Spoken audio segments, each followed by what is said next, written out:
पैदल लांग मार्च गोठा शाम सरखा नाला जे केनाला या असांजे मथे नवा केनाल ठाहिनि पिया सिंध खे सुकाइनि पिया हिते पाणी माना आहे ई कोन पीअण लाइ कोन्हे वरी बहितर महांगाई थी वई आहे ऐं ग़रीब आवाम जो जीअण कोन्हे ग़रीब आवाम खे जेको आहे हिते पाणी असांखे पहिरीं अवल आहे पाणी आहे त ज़िंदगी आहे ज़िंदगी खे आबाद करण लाइ असांखे पाणी खपे ॿियो कुझु न खपे बाबा सिंध जो सॼो नुक़सानु ईंदो पाणी जो किड़ो बि कोन ईंदो न फसल थींदो बंजर थी वेंदी ऐं का शइ कोन थींदी असांजो आईंदो नस्ल बि जहिड़ो तबाह थी वेंदो केनाल जेके असांजे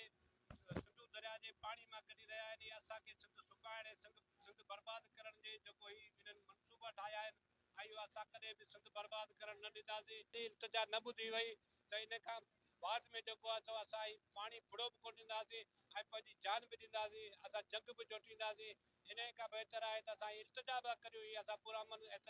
एहतजाज जे मुज़ाहिरा रैलियूं करे रहिया आहियूं त इन जे लाइ त असांजी तव्हां ॿुधनि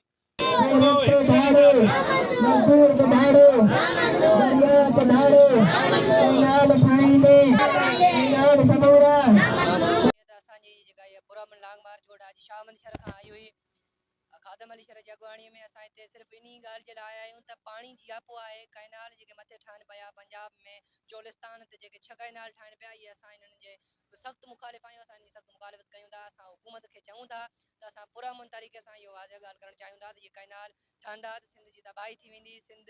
में हिते कलर थी वेंदो सभु कुझु बंजर थी वेंदो असांजा नसुल तबाह थी वेंदा असां हुकमराननि खे चऊं था असां आमरनि जाबिरनि जेके हिनमहिल जा यज़ीद आहिनि उन्हनि खे चऊं था त असां कैनालनि जे ख़िलाफ़ आहियूं ही कैनाल न ठाहिया वञनि